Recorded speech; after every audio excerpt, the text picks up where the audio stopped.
Abhimanyu replied to Bindu's question, saying, Bindu, this is Yug, our childhood friend. Did you forget? Back then, he used to pull your two braids and he even gave you your name, turning Bindya into Bindu. Bindu smiled with delight and said something in Bengali. Yug looked at Abhimanyu, not understanding her words. Abhimanyu explained, Bindu, you still have that habit from childhood, sometimes speaking Bengali, sometimes Hindi.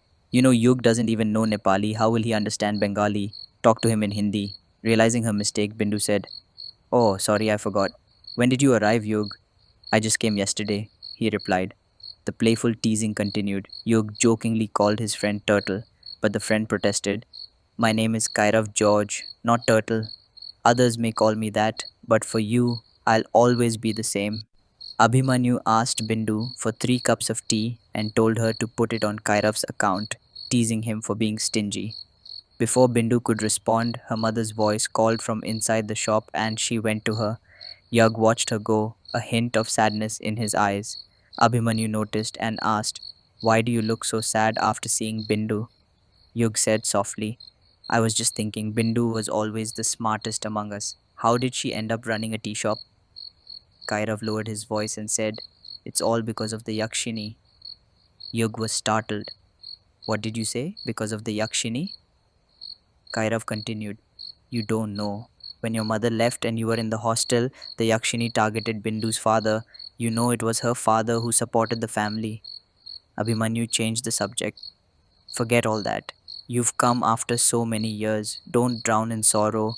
Everyone has troubles. One day we all must face our karma. So tell me, Kairav, what's new with you?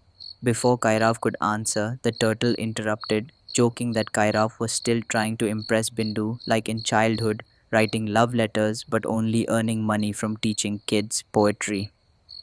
Kairav brushed it off, saying he would become a famous poet once his book was published.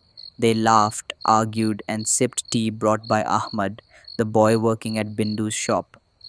After some quiet moments, Kairav said he agreed to Yug's plan but had one condition. He mentioned Yug's father, who had been a great writer. Yug explained that his father was no longer alive. He promised to share some publisher contacts for Kairav's poetry, which made Kairav happy, and he hugged Yug in gratitude. Later, the four friends were cleaning the old graveyard house. Yug held a cleaning cloth, Abhimanyu and Kairav had brooms, and the turtle worked with a mop, making the place shine. As the dust cleared, an eerie feeling grew stronger. Suddenly, Kairav's mobile rang with a Bengali ringtone, startling the turtle, who teased him for liking a Bengali girl.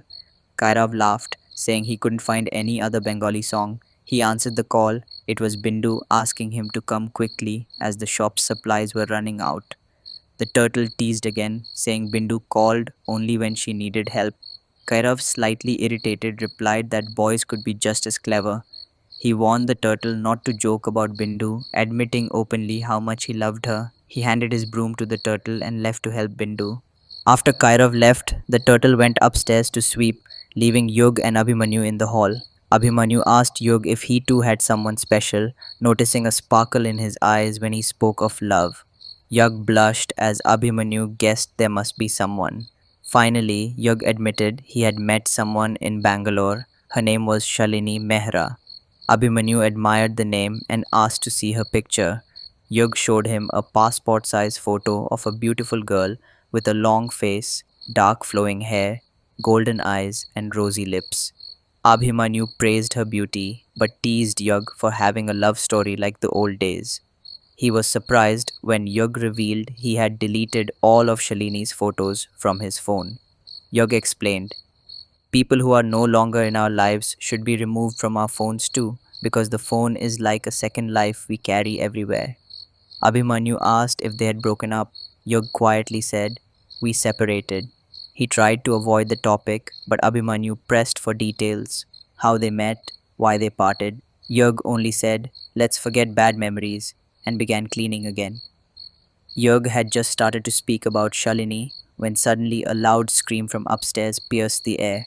Abhimanyu looked at Yug in alarm. That was the turtle's scream, he exclaimed. They both ran to see what had happened.